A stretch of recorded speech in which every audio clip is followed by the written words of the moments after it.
Graça e paz, gente. Tudo bom com vocês? Estamos aqui de volta para um momento importante, diria eu, da vida de cada crente. E eu queria utilizar esse espaço no grupo para falar sobre um quadro que a gente também vai fazer na parte da manhã. Nós somos um grupo que está enfatizando a importância das escrituras, somos um grupo de reformados. E a gente, obviamente, acredita nas Escrituras como instrumento de edificação. A gente acredita nas Escrituras como um instrumento da voz de Deus trazendo respostas à nossa vida, trazendo direcionamento, nos chamando à submissão. E eu queria chamar esse quadro de Pão Diário. Eu queria começar o nosso quadro nessa manhã fazendo uma pergunta. Você já leu a sua Bíblia hoje? Você já orou hoje? Aqui no grupo nós temos algumas pessoas e eu queria fazer o seguinte: eu queria chamar a sua atenção para esta necessidade. Todos os dias é necessário que você tire um tempo, enquanto cristão, para poder meditar e refletir. Você precisa ter uma vida devocional equilibrada. Eu queria, para o nosso pão diário hoje, ler com você, nessa oportunidade, o livro de Salmos. Eu queria que a gente abrisse a nossa Bíblia no Salmo de número 1. Salmo 1. Vamos lê-lo, que diz assim: Bem-aventurado o homem que não anda segundo o conselho dos ímpios, não se detém no caminho dos pecadores, nem se assenta na roda dos escarnecedores. Antes o seu prazer está na lei do Senhor, e na sua lei medita de dia e de noite. Ele é como árvore plantado junto à corrente de águas, que no seu devido tempo dá o seu fruto, e cuja folhagem não murcha. E tudo quanto ele faz será bem-sucedido. Os ímpios não são assim, são, porém, como a palha que o vento dispersa. Por isso, os perversos não prevalecerão no juízo, nem os pecadores na congregação dos justos. Pois o Senhor conhece o caminho dos ímpios, mas o caminho dos justos, mas o caminho dos ímpios perecerá. Vamos orar? Deus eterno, grande é o teu poder, grande é a tua glória, grande é a tua majestade. Nos rendemos à tua palavra, à leitura dela.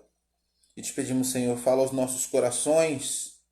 Nós precisamos nos alimentar da tua palavra para continuarmos vivendo nesse mundo perigoso. Deus amado, nos cerca com os teus cuidados. E agora, Senhor, abra a nossa mente para que possamos ouvir a tua pregação, a tua palavra, a exposição da tua palavra. É assim que nós oramos no nome doce e santo de Jesus. Amém. O segredo de uma vida santa. Aonde está o segredo de uma vida santa? Eu quero começar a nossa reflexão dessa parte do dia te levando a pensar sobre o seguinte: sabe qual é o maior desafio que nós temos no nosso tempo? O maior desafio que nós temos no nosso tempo, digo enquanto líderes, digo enquanto pregadores e pregadores fiéis da palavra, digo enquanto pessoas que realmente temem a Deus e temem a palavra. O nosso maior desafio é fazer com que as pessoas amem a palavra. O nosso maior desafio é fazer com que as pessoas invistam tempo em ouvir a palavra. O nosso maior desafio é fazer com que as pessoas se envolvam com a palavra. O nosso maior desafio é mostrar às pessoas que há uma diferença muito grande entre você ser frequentador de uma igreja, ser membro de uma instituição humana e mesmo assim estar lá e não ter nenhum tipo de envolvimento com a causa principal. O Evangelho nos chama todos os dias, em todos os momentos, em todas as circunstâncias, a nos voltarmos para a Escritura, a nos voltarmos para Deus, a buscarmos comunhão com Deus e comunhão ativa. Mas nós percebemos que no nosso tempo existem pessoas que simplesmente elas são relapsas em relação a essa necessidade. As pessoas precisam amar a palavra de Deus. As pessoas realmente precisam ter fome e sede da palavra de Deus. Mas as pessoas precisam ser alertadas de que ter vida devocional é importante. É impossível você se dizer crente e você não orar, e você não meditar, e você não ler a sua Bíblia, e você não tirar tempo, e você não colocar realmente dentro da sua cabeça, dentro da sua mente e dentro do seu coração que se faz necessário com que isto aconteça. Ler a Bíblia todos os dias, ou pelo menos procurar mecanismos como estes que nós temos aqui nesse canal, para que facilite a sua vida devocional. Se você tem dificuldade de abrir e ler, ou se você lê superficialmente, que você aproveite o momento em que existem pessoas se dedicando para compartilhar com você essa necessidade de vida e vida com Deus. Os segredos de uma vida santa. E o segredo de uma vida santa começa pela prioridade de colocar Deus no centro da sua vida. E eu queria usar o Salmo primeiro para fazer a gente pensar rapidamente, refletindo nessa oportunidade sobre o segredo de uma vida santa. O salmista começa o Salmo dizendo assim: bem-aventurado o homem que... E ele vai usar aqui alguns verbos para poder dizer que esse homem que é bem-aventurado, que é mais que feliz, que é potencialmente feliz, que é exponencialmente feliz, esse homem tem algumas características. E por que ele é bem-aventurado? Ele é bem-aventurado porque, primeiro, ele não anda no conselho dos ímpios. Ou seja, a sua vida não é baseada, os seus ouvidos não são cedidos para aquilo que aqueles que são filhos das trevas dizem. Ele não é alguém fraco. Ele não é alguém que se deixa levar pelo que ouve. Ele não é alguém que cede às pressões. Ele não é alguém que deixa com que um ímpio venha medir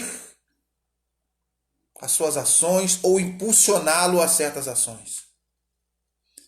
O segredo de uma vida santa começa pelo fato de ouvir. Aquele que ouve não anda segundo o conselho dos ímpios. Ele também não se detém no caminho dos pecadores. Alguém que peca tem prazer em pecar, estaciona no pecado. Já aquele que tem uma vida reta e busca uma vida santa, e o segredo de uma vida santa é entender a imperfeição, é entender que pode errar, mas e não permanecer no erro. Buscar em Deus, refugiar-se em Deus, agarrar-se com Deus. Estas coisas são importantíssimas. Essas coisas são inegociáveis no relacionamento com Deus e no segredo de uma vida santa. O bem-aventurado também é aquele que não se assenta na roda dos escarnecedores. Ele não dá crédito àqueles que escarnecem da sua fé, que zombam da sua fé. Ele não tem prazer no convívio deles. Eu não estou dizendo que nós devemos ser crentes e devemos nos esconder do mundo. Devemos criar uma bolha ou uma redoma de vidro e nos escondermos do mundo. Não estou falando disso, mas eu estou dizendo de filtrar amizades, de realmente buscar relacionamentos sadios. E relacionamentos sadios, de acordo com as Escrituras, são relacionamentos, obviamente, com pessoas que não vão de maneira nenhuma escarnecer da nossa fé, buscar relacionamentos com pessoas que são, obviamente, íntegras e que respeitam a nossa fé, respeitam a Deus. O bem-aventurado é aquele que não se assenta na roda dos escarnecedores. Ele não tem prazer de ficar paralisado no meio daqueles que zombam daquilo que ele crê, porque eles tanto vão zombar, que dependendo de como estiver a sua fé, isso vai começar a influenciar na sua mente. E de repente você vai ouvir frases como essa: será que Deus realmente existe? Se Deus realmente existe, por que você está desempregado? Se Deus realmente existe, por que você está sempre com falta de dinheiro? Se Deus realmente existe, por que você tem passado pelos problemas que você tem passado? Esse negócio de ser crente realmente vale a pena? Você vai ouvir alguém falar: cientificamente você pode comprovar que Deus existe? Como é que se você não pode comprovar que Deus existe cientificamente, se você não pode comprovar isso, como é que você pode crer algo que você não pode comprovar? Se afaste dessas pessoas. Eles escarnecem da sua fé. Pare de ouvir essas pessoas. Mas o salmista ainda diz: antes, o prazer do bem-aventurado, o seu prazer está na lei do Senhor, está na palavra do Senhor. E na sua lei ele medita de dia e de noite. O bem-aventurado é aquele que se afasta dos ímpios, é aquele que não dá ouvidos ao conselho dos ímpios, não se detém no caminho dos pecadores, não estaciona no pecado.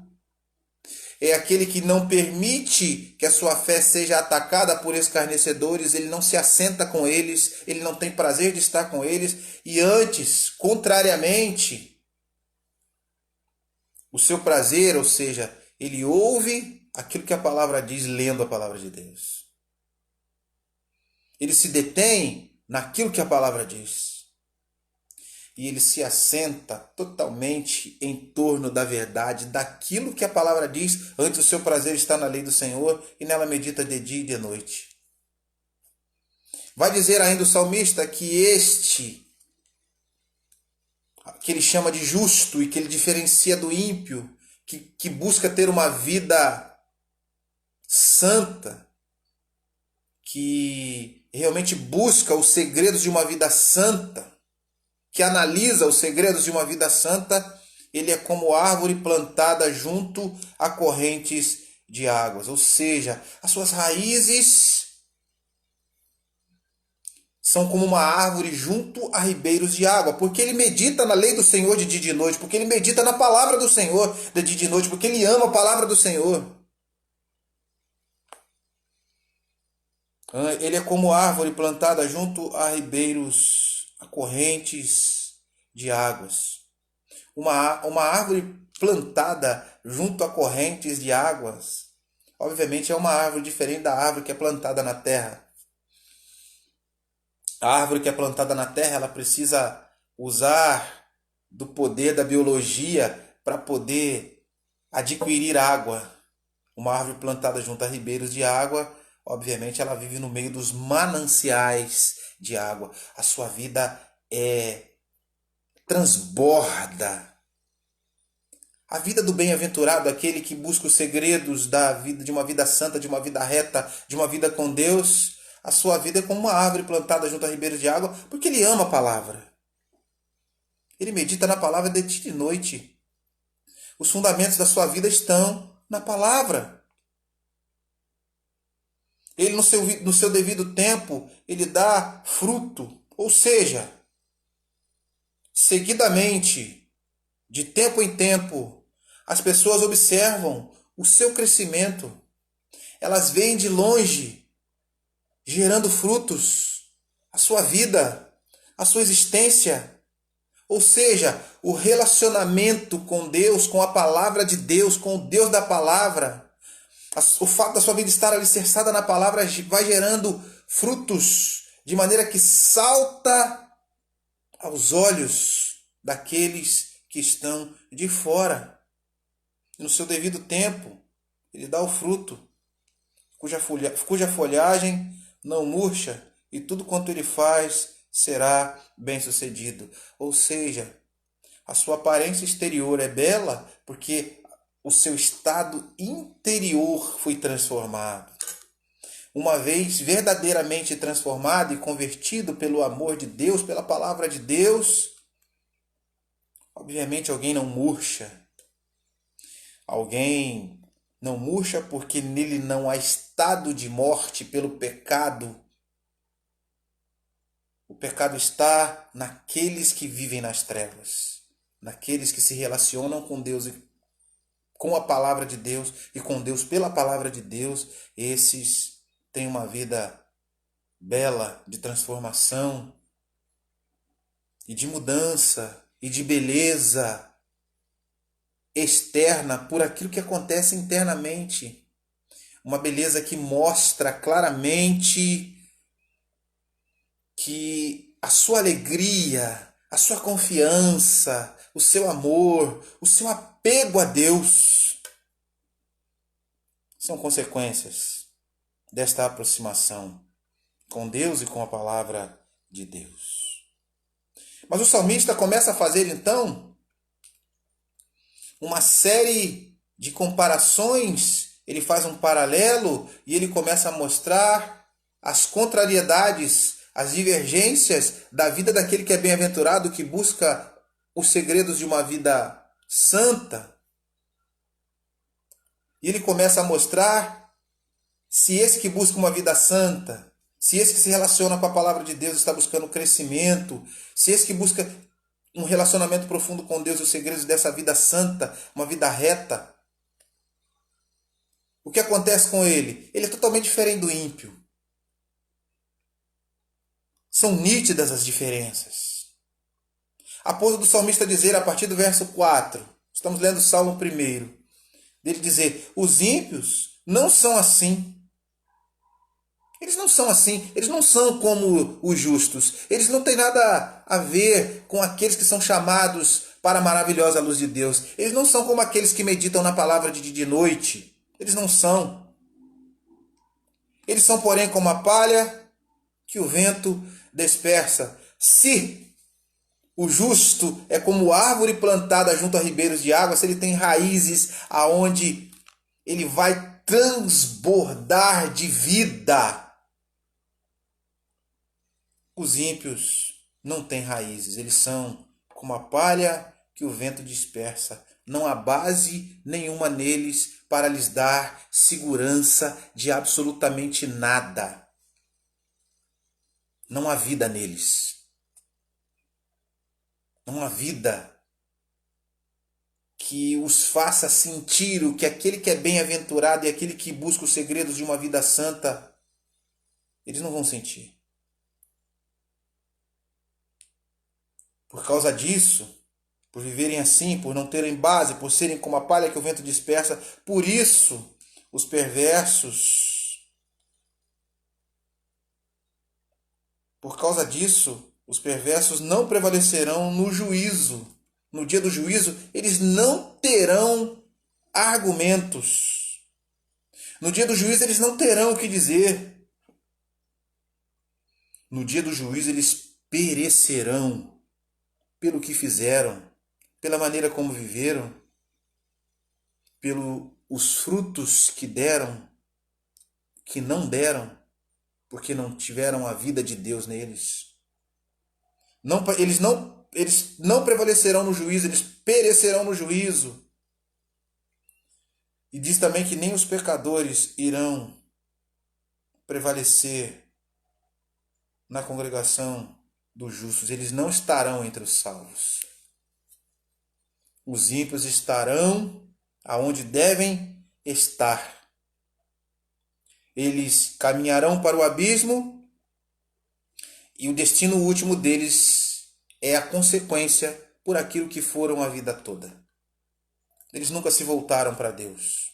eles nunca respeitaram a palavra de Deus, eles ainda quiseram desviar aqueles que são filhos de Deus. E ele termina o Salmo no versículo 6 dizendo: pois o Senhor conhece o caminho dos justos. Porque Deus conhece os justos. Porque Ele propiciou o caminho para os justos.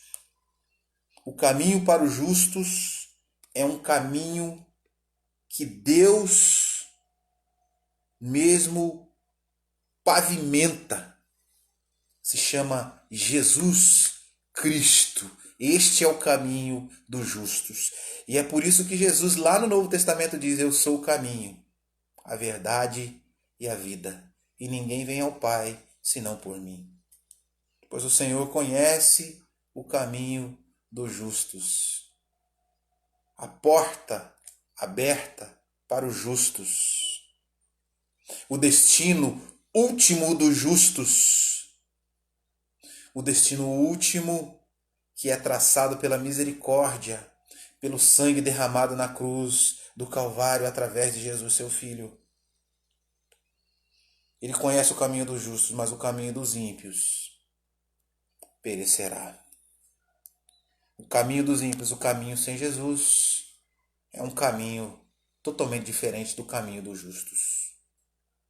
O segredo de uma vida santa, o segredo de uma vida reta, o segredo de uma vida feliz é meditar na lei do Senhor, na palavra do Senhor, de dia e de noite.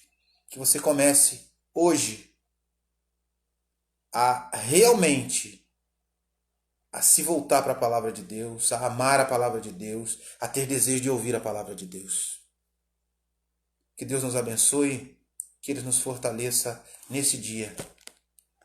Que a graça de Deus nos alcance e que nós possamos realmente entender que Deus está nos chamando a esse tempo a ouvir a sua voz através da sua palavra. Que tenhamos todos um dia, uma semana totalmente mudada, porque é desejo do nosso coração nos voltarmos para a palavra de Deus. Vamos orar? Deus Santo, louvado, bendito seja o teu nome. Nós te agradecemos por esse dia, porque é o dia que o Senhor nos chama para ouvirmos a tua palavra. Nós te agradecemos por esse dia, porque poderíamos estar fazendo muitas outras coisas, mas estamos ocupados contigo, ocupados, envolvidos, entrelaçados, interessados e estando envolvidos contigo. Estamos protegidos pelo teu amor e pela tua graça. Pedimos, Senhor, que as pessoas que ouvirem esse vídeo, que elas sintam em seus corações, tocadas pelo Espírito Santo, o desejo de se envolver com a sua palavra mais e mais, de amar a sua palavra mais e mais, que elas desejem ouvir da tua palavra mais e mais, e que elas sejam atraídas a uma vida reta, a uma vida santa, pelo poder do teu Filho Jesus. Abençoa, Deus, a todos os que estão nos ouvindo.